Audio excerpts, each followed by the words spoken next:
And we are recording. Welcome, everyone. This is your host, Abraham L. Jaguar, a professional game master. First of all, this channel is proudly sponsored by the Red Room Publishing. Please check out their store for exclusive tabletop RPG products. They have recently released New Flesh, a future noir tabletop RPG where cyberpunk meets biological horror. You will find the link in the description and in the pinned comment. This channel is also proudly sponsored by Dead Tree Studios, the publishers and developers of Dames of Asstoria, a tabletop RPG where you play as monster girls, experiencing high adventure in a world that doesn't fully accept them. They have recently released the Whispers of Copperich adventure module. You will find the links in the description and in the pinned comment. This channel is proudly partnered with the What the Funk shop. Please check out their store for all sorts of products. They have dice, miniatures, Game Master screens, home decorations, and many other things. You will find the link in the description and in the pinned comment as well. And make sure that you use my code for a special discount. Tonight, I wanted to offer some thoughts on the pros and cons of universal tabletop RPG systems. You have seen those Savage Worlds, GURPS, Fate. There is this system, be all, end all. I think that's the correct name. There are just so many universal systems out there. Heroes and Hardships, Cypher, and they have some really powerful strengths, but some very obvious weaknesses. So it's all up to you to decide if they are the systems for you. Now let's talk about the advantages first. With any of those systems, they allow you to play any type of tabletop RPG, a one shot, a campaign, any genre, any style, anything. Do you want to play cyberpunk? Do you want to play Wild West? Do you want to play medieval fantasy? Do you want science fiction, science fantasy, noir, modern fantasy, gritty, hard boiled, detective type of stories? Remember, you're creating the stories, by the way. You're not telling a story in tabletop RPGs. You're experiencing the game world as your character. And then when you finish the session, you can tell a really cool story about how the session happened. So, any of those systems, they allow you to play pretty much anything.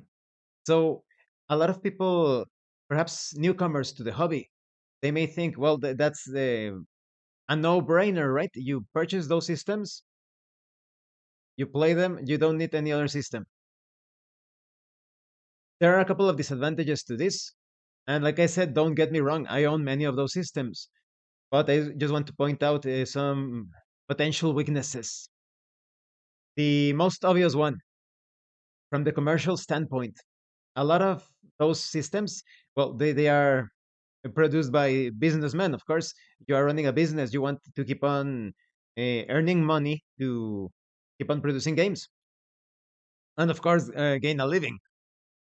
But it's because of that by design, in many of those cases, the core book only gives you, in some cases, the bare minimum or just enough. It never gives you like I have yet to experience a single one of those universal systems that gives me an absolute satisfying experience. Again, don't get me wrong, they are good. I recommend them, recommend it wholeheartedly. But just consider that, let's say you purchase Savage Worlds and you think the core book, the superhero superpowers system or subsystem presented in the book, it seems to be lacking something. That's by design because later on they're going to bring out the books that, oh, do you want to further customize the Savage Worlds? Here's the Superpowers Companion. It happens to every system. That's one of the criticisms that some people have against, for example, GURPS. In GURPS, the magic system from the core book, some people consider it like unpolished, significantly unpolished, and so you have to purchase the other books. So you have to consider: do you want to spend extra money on those source books to build upon the core book, or do you have the time? If you have the time to come up with your own subsystem using the core rules, in the main book, then there's no problem. You have the time, you find it fun, you enjoyable. Then you design your own ways of perfecting those systems delivered in the core book.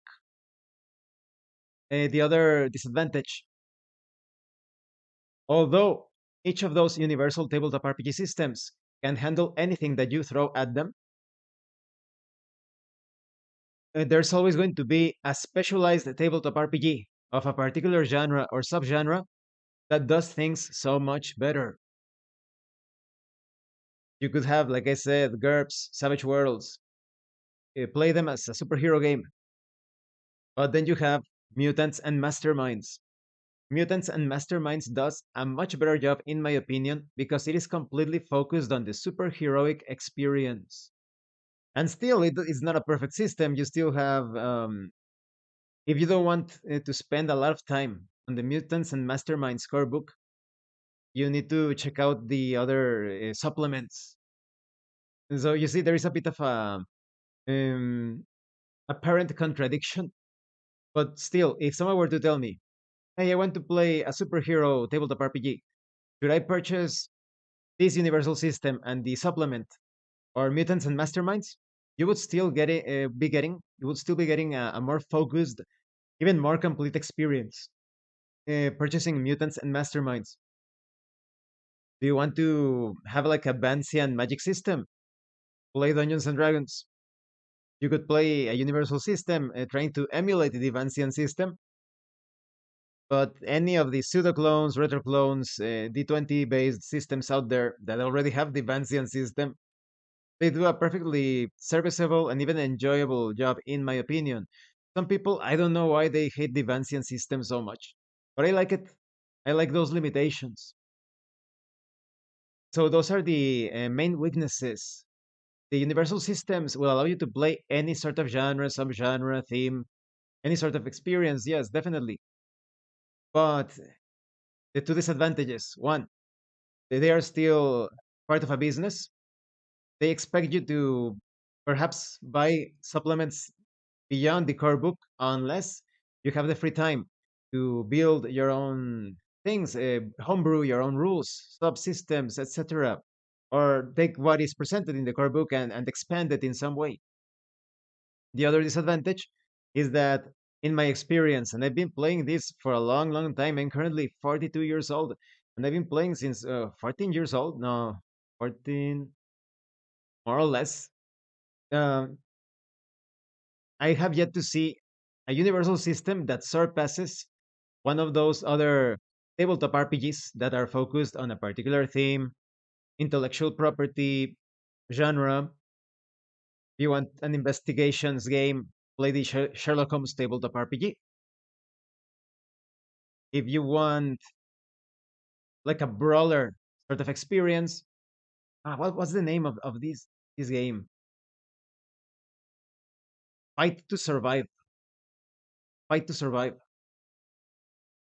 If you want a fighting game sort of experience, type in the style of Blaze Blue, Grand Blue Fantasy versus Rising, Street Fighter, Fight Round, the second edition of Fight.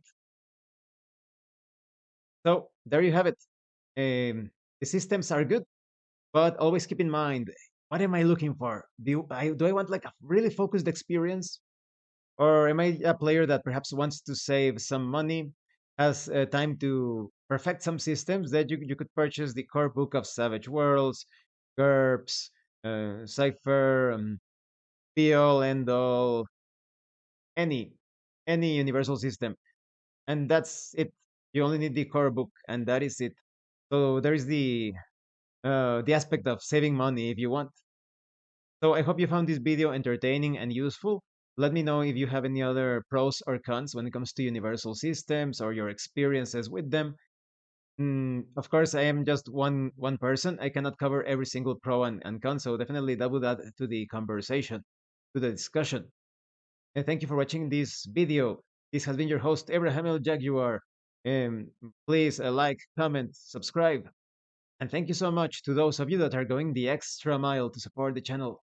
If anyone else wishes to further support the channel, consider joining as a member using the super thanks button. And remember, in tabletop RPGs, you are not having a conversation about your characters. You are experiencing the game world as your character. Once again, thank you, and see you later.